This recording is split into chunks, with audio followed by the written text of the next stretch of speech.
Hey boys and girls, Cursed Curator with more lovely content, and today we have another one and done. And today's one and done is the Alley Cat. So this is a fun piece of history. So I set the entire stage here because the lore of Tom and Jerry gets kind of convoluted. So we go back to 1940 with Puss Gets the Boot. So Tom is not actually called Tom at this point. He's called Jasper. And Jerry's not Jerry, he is Jinx. I know it's kind of weird, but it's how they did it.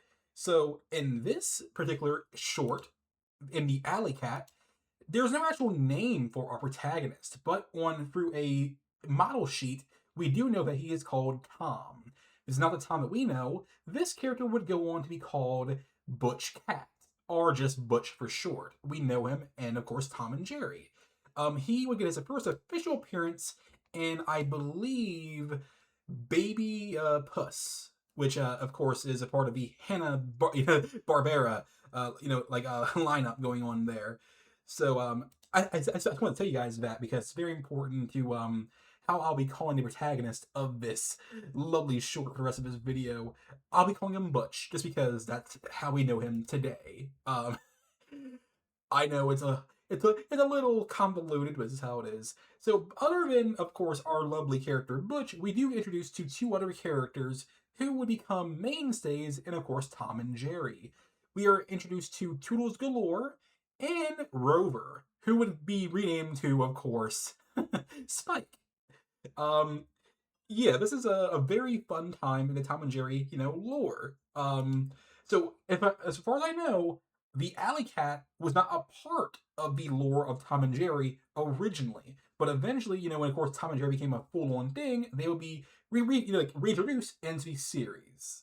So with that out of the way, let's get on to the actual, description of the Alley Cat. An alley cat spies a high-class female cat on her balcony and falls for her. Her butler sends the family bulldog to deal with the alley cat, but the cat's too clever. And yeah, that pretty much summarizes the entire short. It's about 9 minutes long. It's really freaking funny.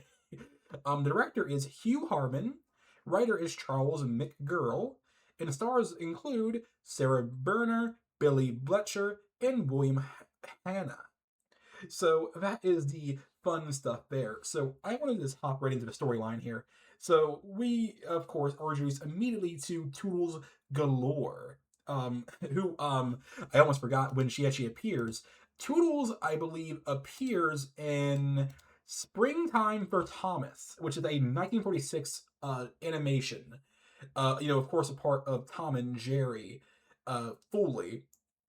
Now, I don't remember the actual plot, but that's when she actually appears for the first time, when she reintroduced to the entire storyline. So we see her in the short. She's just there, and her butler shows up with a tray that has a fish and another thing that's never actually shown. It's not really relevant. I just want to set the stage for you guys here. Um, so after we see her, we are immediately shown Butch. Butch is outside. He's just, digging through trash, and then he just spots Miss Toodles up there. She's just being herself, and they begin singing and doing all this and that. Now, Mr. Butch here has the issue of Donald Duck, where I cannot understand what the fuck he is saying. So pardon my language, but it is so annoying. I don't know why so many films did this. You cannot understand what the hell is being said by these characters. Like, it's clear they're speaking English, but it's so distorted. It's very hard to understand. I can't even understand what Toodles is saying half the damn time. But, that's just how it is. Eventually, we are introduced to Rover. This is, of course, as I said before, the previous iteration of Spike. Spike would make his first appearance in the 1942 classic Dog Trouble. That's when we were first introduced to him in the Tom and Jerry cartoon. But he is pushed around a lot by Butch here. Butch goes crazy on him. He pulls out freaking ammonia and just sprays him down, knocks him out cold, and he's like zooms all the way up to where Toodles is, and tries to put some moves on her. He's dancing around with her, he's doing his thing until boom, tail on fire. He puts his butt inside a fishbowl, and that's a whole thing going on there. Eventually, we would see The butler come back. Our boy Rover's back. They're trying to jump this boy. It does not go well.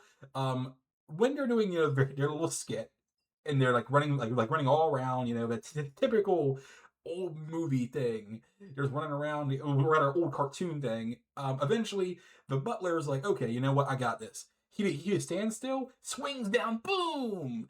At first, like, oh, did he just hit Butch? Nope, he hit Rover. So Rover chases him down, and well, they fall out the window.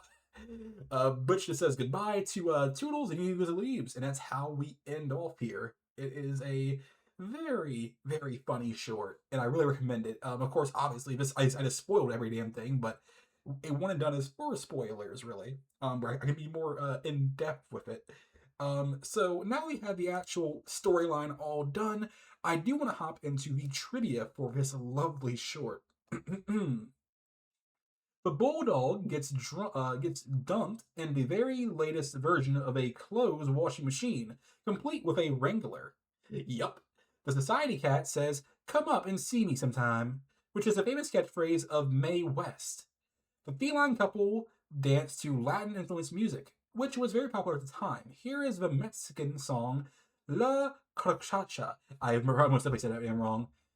Included as an extra on the Love Crazy DVD, disc 5 of the 5-film TCM Spotlight, Myrna Loy and William Powell collection. The animation feline hating villain of choice, a sinister looking bulldog, but in case of rather silly in reality, is shown here. Yup.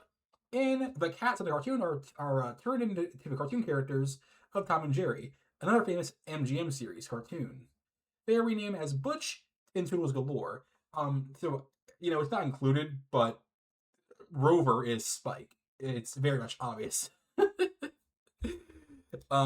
I do wish that was included, but this is how it is.